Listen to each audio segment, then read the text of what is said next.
Hi, it's Dr. Justin Buerta, your favorite, soon-to-be hated, tattooed business doc. So, what are we talking about today? During my PhD studies, my thesis was all about BEE.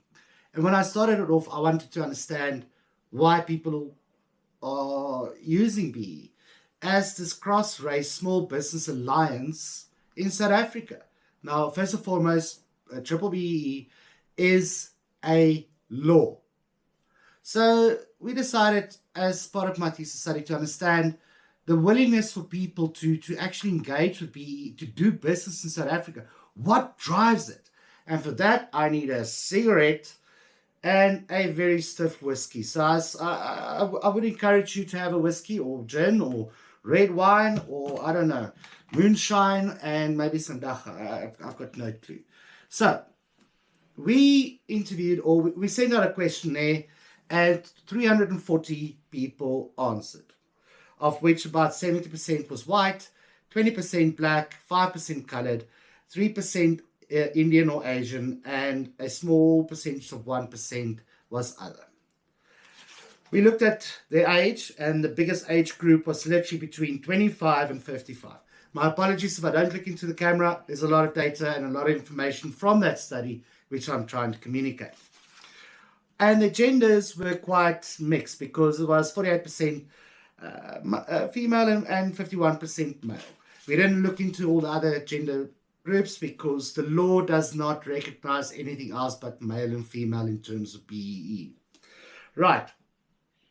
So we also asked, if you're a white person, do you understand black people? Now, we've got to understand black people in terms of BEE is a broad-based scenario. So it's black woman, black male, colored female, colored male, Indian female, Indian male, and then Chinese that was naturalized before 1994. So the definition is broad, all right? But again, BEE is now moving towards getting more points where it's African people compared to colored and Indian and the like.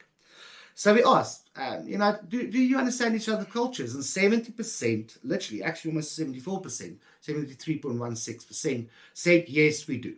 So I would take it, at such a level that people understand each other on a fundamental cultural base.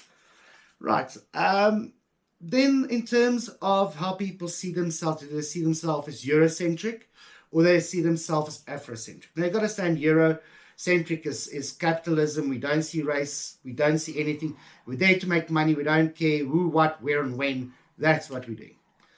Afrocentric is more based in terms of village, Ubuntu, and understanding that the different cultures. We've got 11 different languages in this country, so you can imagine the cultures you deal with. And even underneath each other, the tribalism, the villageism, there's a lot going on when a person looks Afrocentric, and it's not always based on capitalistic or democratic values. And that's something a person's got to understand, because when you're in South Africa, I already said, if you can do business in South Africa, it is a bloody good skill. It should go on your CV and you should get the top job, because it's not easy. Especially if you've got a Eurocentric mind, and I have worked with a lot of European companies, and all of them have failed because they don't understand Africa. They don't understand that South Africa is not some province down the road or village that you can visit in 10 minutes. Things don't happen by email here. It takes time, and it does cost money because you've got to pay the piper. Right. So I also asked how likely you are to do business with BEE. And I must say that at least 60% of people said they are likely to use BEE. All right. So it's interesting that 40% said no, but unfortunately that's the integral part of your business today. You can't hide away from it.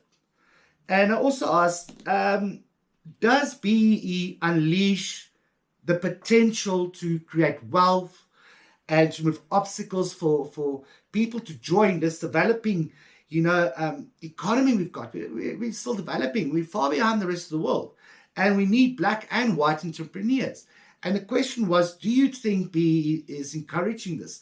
Does it grow? Does it unleash it? And I'll tell you that 52% said no, and 34% said yes, and the rest were undecided. which is it's a mix, because it's unfortunate if people don't see the potential in it. So yeah, well, politicians will never understand, because quite frankly they've all enriched themselves via BEE. And then I also asked about BEE. You've got to remember, BEE was adopted in 2003, and then there's so many different variations of it that's coming out now. There's sectorial things, which means that sectors within the BEE thing, now every industry and every sector within the South African economy will have their own codes and stuff like that, and they've got their limits and a lot of people have found that because of that, their levels have either increased or decreased. And unfortunately, 30% says increased, and 7% is decreased, or they're not too sure, and the rest are a little bit unanswered. I mean, the unanswered is like 15%, but those are the guys that don't even try with BE because they know they'll be non-compliant. Now, I've asked also the question, does it add value to your organization? Because as an entrepreneur, as a business person, you want sustainability. That is the greatest measure of success, is sustainability. It's not necessarily how much money you have in the bank or whatever. It is about sustainability. Right, so let's have our first sip here. Right.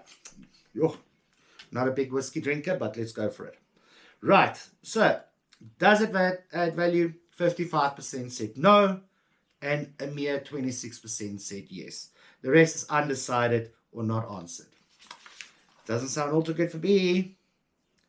Then we moved on to a bunch of questions, but the greatest was, does BE work in its current form? And I'll tell you that 65% said no, 18% said yes, the rest were undecided. So BE does not work in its current form.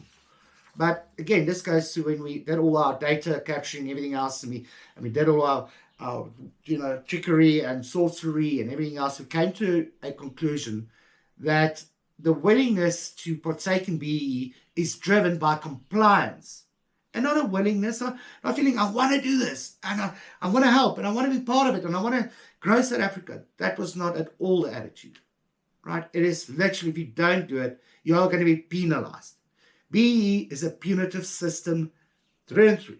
Okay, it's been literally written about in journals and in academia, and there's so many detractors, and as many detractors as there are, if you go read Marty and all that, there's also a lot of people that say BE is a necessary evil to rebalance the economic development of the African people. I would always say, you know what, you need entrepreneurs. Teach people, or entrepreneurs born, it's not necessarily taught. Like a leader is born and not necessarily taught to be a leader. You either have it or you don't have it, and that's the reality. And if you use a law for you to have it, you're setting yourself up for failure.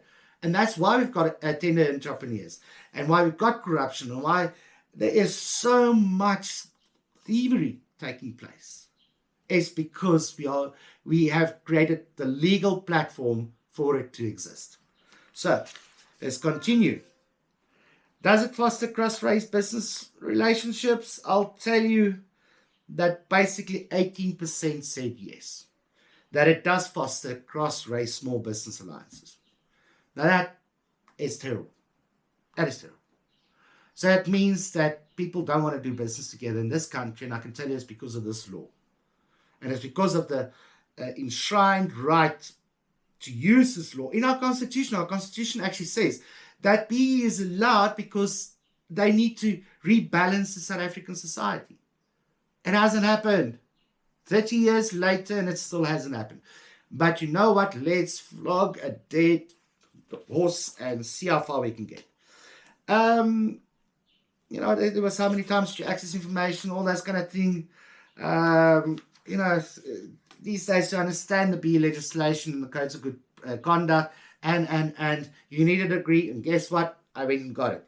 And I'm telling you, even I'm half of the time a little bit confused, because I don't even think these people know what the hell they're doing. Basically because they don't work in your business, they do not work in your industry. So you're actually asking a politician to be a businessman. And I'll tell you, Ramaphosa was one of the first recipients of BE.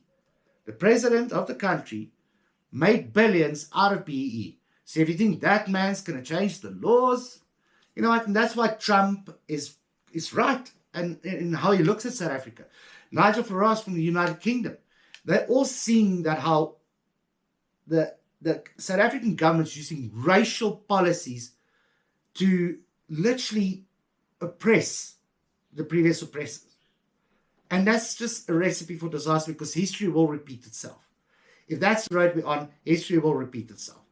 And you can go and look in history. It will. People that are oppressed will retaliate. And it's sad, but unfortunately, that's how it is. So that led us to say, how likely would you be to use broad-based black economic empowerment? So I'll tell you that only 24% said very likely. You can say 25% said no. And you know what, if I put this together, about 50% said not likely, and some said not likely at all. They don't care. You know what? They don't care. They won't use it. They make money, don't make money. Sustainable, not sustainable. Compliant, non-compliant. They don't give a shit. That's the reality. Sorry for the word, but hello. How many times, I asked, how often does Crossways Small Business Alliance formed through BEE fail to meet your expectations? And I'll tell you that that's 30, 40, 50, 60, 70% said always. You know? So the majority of people is actually seeing that it's not helping, it's not working, it's not growing their business. And it goes on and on and on. I mean, the reality is what the study showed is people's willingness to use BEE is born out of compliance, because BEE is a punitive system. But we've got some great people out there. And the one that I will always refer to is a very lovely doctor, Dr. Jeffrey, Anthea Jeffrey. She has got, I mean, well over 30 years of experience, I think, with the Institute of Institute of Race Relations. They had another name. And they've written extensively over the years. Written books about BEE, about Section 25 of the Constitution, where they want to take a property away without paying for it, you know, all those kind of things. And they've been trying to get people to care. And she came up with the economic empowerment of the disadvantaged as a substitution for BEE. So what she said is, you know what, people want to help. It is in our nature to be a community, and a nature to help each other. But when you have a punitive system in place, it won't work. People don't like to be punished. They will rebel. It's like a teenager. They will. But if you put into place a law that says, right, we're trying to empower, economically empower the disadvantaged, that's different. We don't attach a race to it. We don't attach sexes to it. We don't attach age to it. We look at literally empowering the economically disadvantaged. And in South Africa, that is black people. We understand that. But we can't just give money, and it goes into a bit and it disappears. Billions have been lost. I mean, I did a study on Jacob Zuma. 500 billion rand went missing under his presidency. You know, ask yourself, how the hell? 500 billion rand, that's a lot of money. But it gets empowered through bad systems. So she came up with this idea to say, right, we can still use a point structure. So if you get black ownership, you get points. Black management, points. But we're not going to penalize you, all right? We're not going to give you minimums and maximums. You're going to get points in terms of what you're doing. And a lot in terms of skills development, how you develop your skills. And it's not limited to, skills as really, it's now about skills in the workplace, about scholarships and apprenticeships and giving bursaries, all those kind of things. And again, the recipients need to be black, all right? Or else you don't get points, which is sad, because you know what? Everybody deserves an opportunity. I had an opportunity and I took it all. Went to 8 universities, 3 continents. Man, I did it, and I did it by myself. I was not a recipient of any grants. And there's a lot of kids out there that want to do the same. But we can't imprison them based on the race, right? And it also, all your social development, instead of giving money, build schools, build roads, help villages, all those kind of things. And the more money you spend, the more points you get. So instead of being a punitive system, it's a reward system. Okay, so if you spend 10 grand, you're going to get 10 grand for the points. But if you spend 100 grand, you'll get 100 grand for the points, which I believe is a much better model. And I'll tell you that you can literally say almost 70% of people polled and asked the question, do they agree that this is a better thing to follow? Literally about almost 70% said that's a better policy. Should BEE be scrapped? I'll tell you, 80% said yes. Because most people in this country, as business people, have literally have a capitalistic mind frame and not one that's the social thing that we've got to uplift the whole bloody country.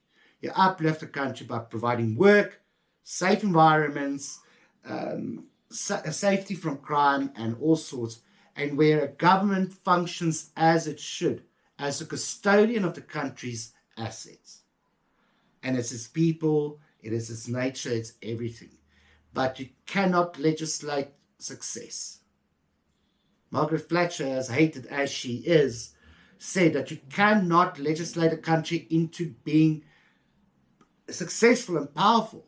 You've got to allow people to be free, to make the decisions that they want to make as entrepreneurs.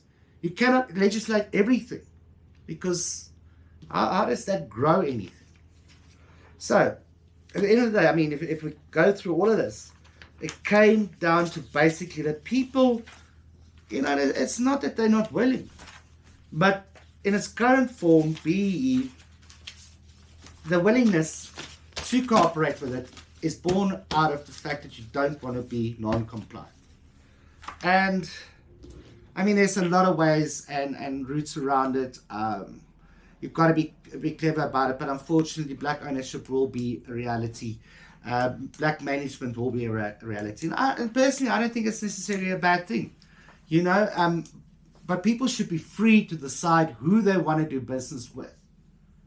And people that don't have the skills should be upskilled to the point where you want to make them shareholders, where you want to make them directors and managers. And if you look at how it was in America, America followed a process based over a 15-year period where there was preferential procurement, there was employment equity, there was a system in place which helped black businesses enter into the market. But it was based on the government giving them preferences. Not now every person in the economy has to give away stuff. It wasn't based on that. It was a free system. And BEE in South Africa is not a free system. It isn't. It's created so much problems, it's not even funny. The economy is bleeding billions. We're bleeding jobs, we are bleeding business, foreign direct investment. And I understand why China's going to come in, because China doesn't give a shit. They don't care. They'll come in. They'll take what they want to take. And unfortunately, they will bribe their way all the way. That's how I think about it. That's a general view that a person has when it comes to the Chinese. They've got a lot of money and they will plow through Africa. And unfortunately, America's attitude at the moment with Trump is going to help that along. So while they can scoop, they will scoop. But we need a different economic policy. But we also understand the nuts and bolts to it. And I mean, you can go read. There is so much information on BEE. But I wanted to share my study and what my study said with you guys, so that you understand that when I look at things, I know people don't want to. But then I'll find the ways that we can. There is ways we can actually build skills that will help your business.